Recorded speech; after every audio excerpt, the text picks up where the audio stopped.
लोकसभा चुनाव से पहले सपा और आपसी मनमुटाव अब खुलकर सामने आने लगे हैं। सपा के पूर्व जिला अध्यक्ष वीरेंद्र गोयल ने गंभीर आरोप लगाए हैं। उन्होंने कहा कि सपा प्रत्याशी मोहिबुल्लाह नदवी अंदर खाने अमित शाह के आदमी है। साथ ही उन्होंने अखिलेश यादव पर भी निशाना साधा है।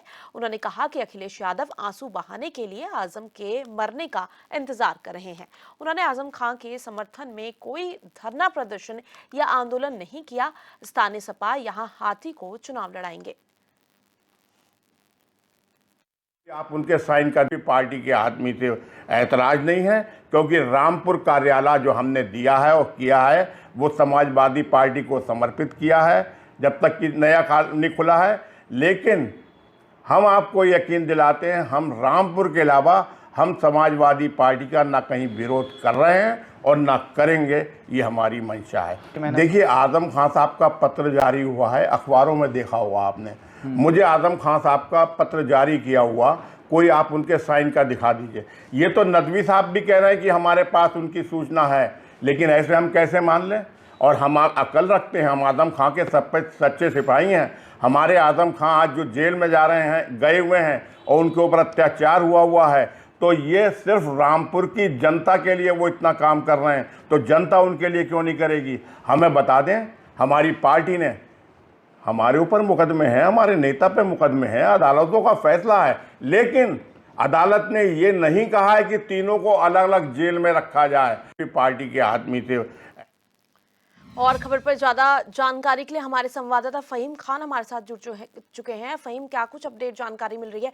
क्या इस बयान के बाद ये कहना गलत नहीं होगा कि सपा की जो मुश्किलें हैं वो ठीक लोकसभा चुनाव से पहले बढ़ती हुई नजर आ रही हैं? जी बिल्कुल सुप्रिया, देखिए मैं आपको बता दूं कि रामपुर के अंदर ये जो घमासान था भाजपा और सपा का, उसमें एक नया मोड़ आया है और इस नए मोड़ ने खलबली मचा दी है।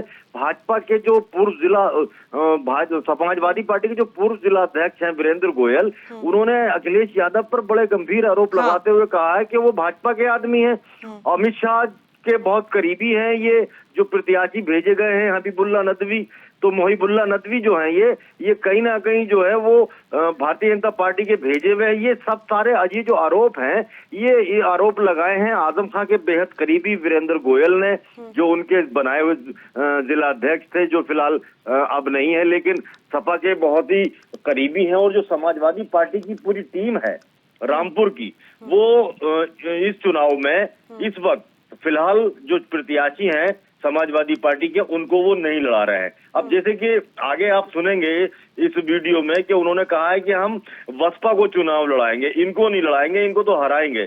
तो जाहिर सी बात है कि जो बगावत है वो हो चुकी, और इस बगावत में सबसे ज्यादा जो नुकसान होगा वो समाजवादी पार्टी को होगा, और इसका सीधा लाभ कहीं ना कहीं जो होगा वो भारतीय जनता पार्टी के प्रत्याशी घनश्याम लोधी को होगा। खास तौर से जिस तरह से समाजवादी पार्टी में ये टूटन और फूटन की खबरें आ रही हैं, और ये बात बिल्कुल आम हो गई और सब लोगों को मालूम हो गया कि इनमें एका नहीं है, इनमें फूटन है, उसका असर ये पड़ रहा है। लोग ये कह रहे हैं कि इस तरह से जब ये लड़ेंगे तो जीत ही क्या पाएंगे। तो लोगों का जो रुझान है। तमाम जानकारी साझा करने के लिए। और इसी खबर पर हमारे साथ मनोज यादव, जो कि सपा प्रवक्ता हैं, वो भी हमारे साथ जुड़ चुके हैं। मनोज जी, किस तरह से देखते हैं इस पूरी तस्वीर को? जिस तरह से ये जो तस्वीर सामने आई है, इससे साफ तौर पर दिखता है कि जो सपा की मुश्किलें हैं वो बढ़ती हुई नजर आ रही है। भाजपा का आदमी बताया गया है अखिलेश यादव को, क्या कुछ कहेंगे? देखिए, जो परिस्थितियां राजनीति में जब चुनाव आते हैं तो तमाम सारी प्रत्याशियों को लेके और तमाम सारी लोगों की नाराजगियां होती रहती हैं। और समाजवादी पार्टी और आदरणीय राष्ट्रीय अध्यक्ष जी और आदरणीय आजम साहब इन सारी चीजों को संज्ञान में लेंगे, और जो भी कार्यकर्ता हैं वो पूरी ईमानदारी और शिद्दत से चुनाव लड़ाएंगे। जो लोग नाराज हैं उनसे बात की जाएगी और कैसे बेहतर रणनीति के साथ चुनाव लड़ा जा सके। सर, नाराजगी मनाने के लिए और चुनाव के लिए तो कितना समय अब जी? तो उन सारी चीजों को ध्यान में रख के ही हम पूरा चुनाव लड़ेंगे, और किसी की नाराजगी पे किसी का कोई रोक नहीं होता है। और हम पूरी कोशिश करेंगे कि जो रूठे हैं उनको मनाया जाएगा, और जिन लोगों को जिनकी जो तकलीफें हैं, जो समस्याएं हैं, उसको आदरणीय राष्ट्रीय अध्यक्ष जी पूरी तरीके से आदरणीय आजम साहब संतुष्ट करेंगे।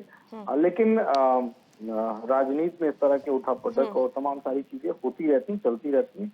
ये कोई बड़ा विषय नहीं, बड़ा विषय है संविधान को बचाना है, लोगों पे अत्याचार को रोकना है। और जिस तरीके से आजम साहब पे अत्याचार चलिए, आपकी किया है, तरफ से साफ तौर पे कहना कोई बड़ा विषय नहीं है, लेकिन मनोज जी, हमारे साथ बीजेपी प्रवक्ता कैप्टन आई सिंह भदौरिया जी भी जुड़ चुके हैं, उनसे जानते हैं। भदौरिया जी, किस तरह से देखते हैं इस तस्वीर को? देखिए करिश्मा जी, आज समाजवादी पार्टी के अंदर अखिलेश का अपनी पार्टी पे अब तो लग रहा है कि वो खुद का अपना कंट्रोल पार्टी पे खो चुके हैं। जिस तरह से उन्हें बार बार प्रत्याशी बदलने पड़ रहे हैं हर क्षेत्र में। अभी आप ये देख लो, मेरठ से ही 3 प्रत्याशी बदल दिए, फिर भी ये अखिलेश जी संतुष्ट नहीं है। उनके चचा बदायूं से चुनाव उनको टिकट दिया गया और वो भी मना कर रहे कि हम नहीं लड़ेंगे, बेटे लड़ाएंगे। तो वो कहीं ना कहीं हार की वजह से इतने मायूस हो चुके हैं कि आज सब पार्टियां अपना कैंपेन जो है ना चरम पर ले गई है और उनका अभी तक कैंपेन शुरू ही नहीं हुआ है। तो अखिलेश जी इस बात को समझ चुके हैं कि उनकी हार अब की बार बहुत बुरी तरह से है। पिछली बार तो खाता भी गया था, शायद अब की बार खाता नहीं खुल रहा। इसलिए उनके खुद के अपने लोग, उनकी पार्टी के नेता जिस तरह की बयानबाजी कर रहे हैं उनके पार्टी के खिलाफ, अपने अध्यक्ष के खिलाफ, तो इससे जाहिर हो चुका है कि समाजवादी पार्टी में सब कुछ अच्छा अब नहीं चल रहा है। क्योंकि उसका एक मुख्य कारण ये भी है कि पार्टी सिर्फ परिवार की पार्टी बन के रह गई है।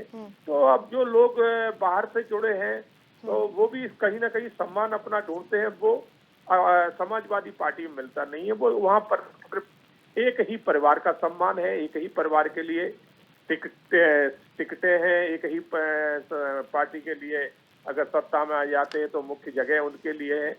तो ये परिवार की पार्टी है तो वो अपने हिसाब से चलते हैं, बाकी इसमें और किसी का कोई मतलब नहीं है। मनोज जी, परिवार की पार्टी है, हार की वजह से मायूस दिख रही है, क्या अपनी तरफ से स्पष्टीकरण करेंगे?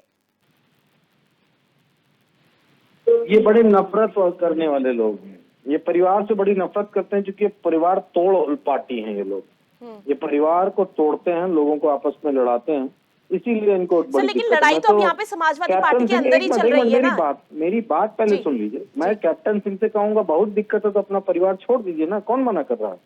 जाइए संग में रहिए, परिवार परिवार दिन रात चिल्लाते रहे तो डर नहीं लगता इस वक्त से?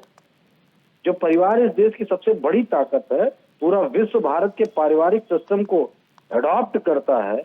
एकल परिवार नहीं, संयुक्त परिवार है। यहाँ परिवार के संविधान के हिसाब से पार्टियां चलती है। अगर पढ़े लिखे नहीं है तो अपना वक्तव्य देने से पहले 3 बार सोचा करिए। कोई परिवार नहीं, जनता मोहर लगाती है तो राजनीतिक दल और नेता सदन जाता है, उसकी सरकार बनती। जनता नहीं अगर मोहर लगाती है तो कोई भी सदन नहीं जा सकता। इस तरह की अनर्गल प्राप्त करके आप अब जनता को गुमराह नहीं कर पाओगे। तुम्हारा टाइम पूरा, 10 साल खत्म। अब घर बैठो, गुजरात कंपनी गुजरात जाके वहीं पे ठेका पट्टा करे। देश को जितना लूटना था लूट लिया और आपस में लड़ाने की राजनीति मत किया करो। वैसे मैं उम्मीद करूंगा कि आपके बच्चे बीवी आपको माफ कर देंगे। चलिए, शुक्रिया मनोज जी और के आई सिंह भदौरिया जी, बहुत बहुत शुक्रिया हमारे साथ जुड़ने के लिए।